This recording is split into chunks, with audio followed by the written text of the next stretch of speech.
jarama boy ko adi fof da mi salmini on mi salmina partenaire ji commune Lenkerim ɗi fof kono kadi mi salmina population commune Lenkerim e kala organisation gonɗo e nder commune Lenkerim miɗo salminama hande dalilu batu oɗo momin mbaɗi ɗo o ko batu mo ganduɗa batu nder batu o ko penggugol ko wiyete cadre de concertation ko batu mo ganduɗa distondirɗo mo dental pelle Lenkerim ɗe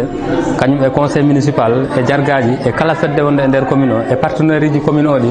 fof poti rendude tawa fedde ɓe enen jogui joɗaniɗo e nder fedde nde nden fedde noon ala ko nde darani si wona wallitade conseil municipal o e nder golleyaji ko halfina ko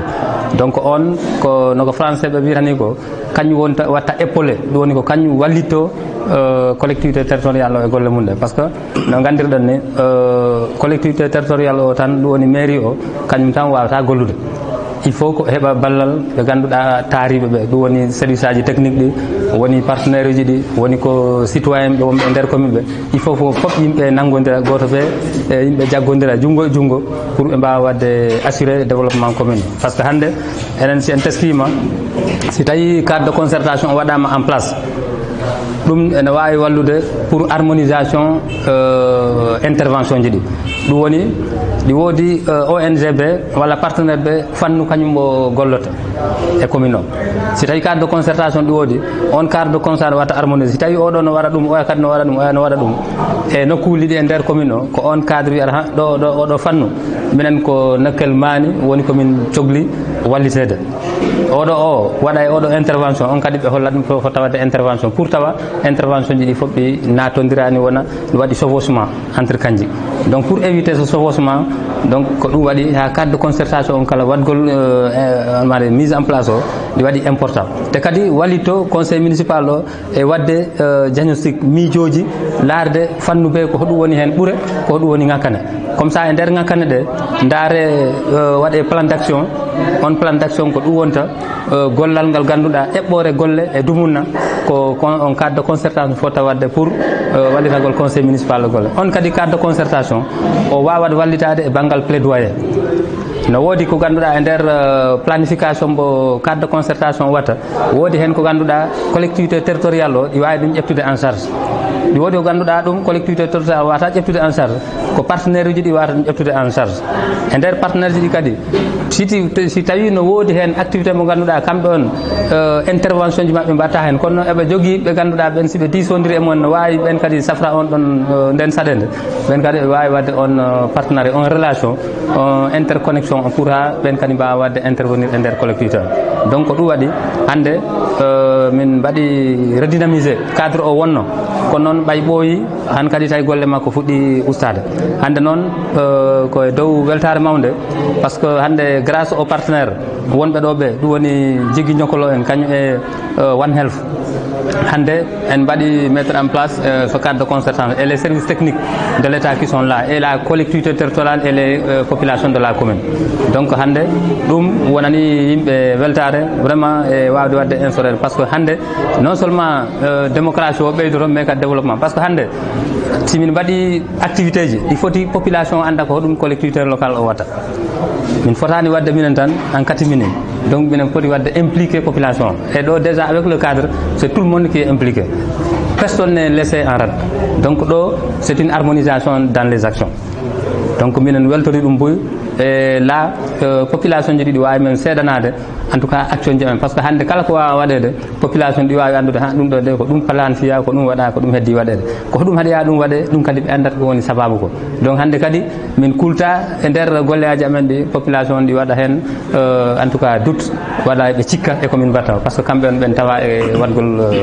activité ji donc ko ɗum on woni hande sababu rendugol min ɗo pour fengude on cadre de concertation si ɗum paari après min jooɗo kadi pour min mbaɗa plan d' action ji ɗi après heddano kadi ko golle ko wona ɗum ko noon minen en tant que collectivité territoriale min mbaɗi engagé pour fonctionnement cadre o kala ko fati e fonctionnement par ce que hande kala ko watte ɗo ko collectivité territoriale wona wallede kala service technique arɗo ɗo walla kala partenaire garɗo kala ko wawa waɗede ko minen collectivité territoriale wona e wallede donc ɗi wodani men si tawi no ndeni fedde waɗama min ɓaga engagement pour wallitagol pour fonctionnement cadre o donc si cadre waɗi fonctionné tan minen golleaji amen koko ɓustoro donc vraiment ko ɗum wonno ko waɗi men motivé et ko weltini men fi wadde mise en place oɗo cadre de concertation. Je m'appelle Roch François Sagna, je suis l'expert élevage santé animale pour le projet Thiellal d'AVSF, d'Agronomes Vétérinaires Sans Frontières. Voilà, nous sommes basés à Vélingara. Aujourd'hui, nous sommes là, je représente le projet Thiellal et AVSF. Voilà, grâce à l'invitation de AZ, Action Secours pour l'éducation et le développement, et aussi la mairie de Linkiring par le monsieur le maire qui est là. Juste pour rappeler que ce sont de grands partenaires. Aujourd'hui c'est la deuxième réunion. À la première réunion il y avait le chef de projet qui était là. Aujourd'hui il m'a mandaté pour venir faire part à cette réunion qui est d'une importance capitale. Parce qu'aujourd'hui on devait élire un autre bureau et pour le cadre de concertation toujours, et aussi essayer de voir les actions futures qu'on doit mettre en place. Et je pense que ça ne va pas tarder, un planning sera établi dans des délais courts et qu'on puisse avancer la main dans la main ensemble. Voilà, cette réunion d'aujourd'hui, comme je l'ai dit tantôt, est d'une haute envergure. Ça nous a permis de discuter, de voir les points forts, les points faibles par rapport au premier bureau qui était là et ensemble d'avoir des idées pour un planning meilleur. Voilà. Donc l'ONG AVSF, de par son projet Thiellal, voilà, tient à réitérer ses remerciements d'abord à la commune de Linkiring, la mairie de Linkiring. Nous n'avons de cesse de vous féliciter parce que monsieur le maire avec son équipe ne ménage aucun effort pour la réussite des défis ou bien des challenges qui sont là dans cette commune, et ça c'est à saluer. Monsieur Sow qui est là, qui nous a invités, nous lui disons merci, et c'est un grand partenaire. Bon, c'est vrai qu'après, bon, ils sont tout jeunes, mais je pense que aussi nous allons nous prendre la main dans la main pour pouvoir avancer de l'avant et être dans un cadre de concertation qui sera sous de meilleurs auspices. Voilà. Et nous avons beaucoup de points en commun. Et tout à l'heure même, en discutant, il l'a dit, voilà, nous avons un même dénominateur commun parce que nous avons le même bailleur qui nous finance, c'est l'AFD, l'Agence française de développement. Donc qui est aussi à saluer, qui est aussi ne ménage aucun effort pour la réussite de différents projets dans cette région de Kolda et beaucoup plus dans le département de Vélingara. Voilà, je tenais à remercier les partenaires, je tenais à remercier les acteurs qui étaient là, tout le monde, et je pense que nous allons nous réunir dans un futur proche pour mener ensemble les actions que nous allons présenter dans le planning. Je vous remercie. Man maa ngi tudd Amadou Sow nekk coordonnateur projet Jigéen Ñokkolo au niveau de l'ONG AZ. Donc tey dañ fi ñëwoon def activité cadre de concertation au niveau de la commune de Linkiring. Donc depuis lors, bon, projet Jigéen Ñokkolo bu mu ñëwee ci commune de Linkiring, ONG AZ mu ngi intervenir ci différentes activités. Maintenant tey yàlla dafa ñëw fekk def une installation d'activité concernant le cadre de concertation au niveau de la commune de Linkiring. Donc de passage maa ngi nuyu monsieur le maire ak partenaire aussi à Thiellal,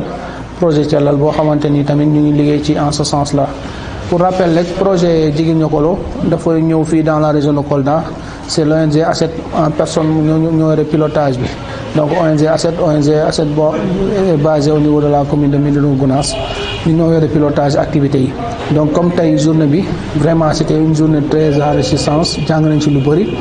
installé nañu cadre de concertation bi pour ñu mën a vraiment stabiliser ensemble les différentes activités yu ñu war a mener sur le terrain, mais aussi tamit gunge commune bi pour mu mën a liggéey correctement à travers ci projet programme yu war a ñëw. Donc ci wàllu cadre de concertation bi toujours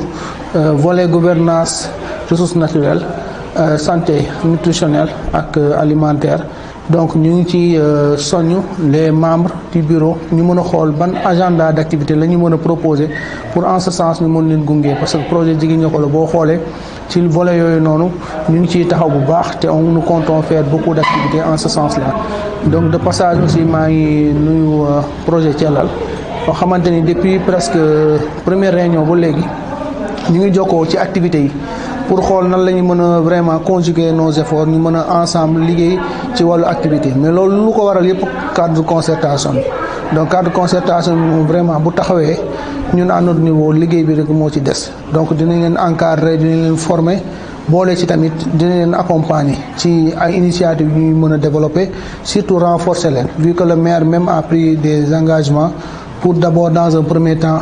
lu ne ci wàllu fonctionnement bi moom pare na ci appuyer donc ñu ngi koy remercier de passage maintenant leneen ñun ñoo ci des dañuy toog vraiment gëstuwaat mbir yi xool nan la ñu mën a def pour que intervention bi gën a efficace boole ci tamit village d'intervention yi bu ne partenaires yi ñëw nañu ñu toog xool yan village la ñuy gën a jël en priorité ci wàllu cadre d'intervention waxtaan ci mais loolu yëpp lu ko waral incha allah dinañu ci toogaat fan yu néew à travers ci cadre concertation bi dont le bureau a été monté aujourd'hui donc di nuyu ñëpp participants yi fi jot a teew les différents acteurs ñëpp ñëw nañu vraiment faciliter ñu journée bi ba ça s'est très bien passé.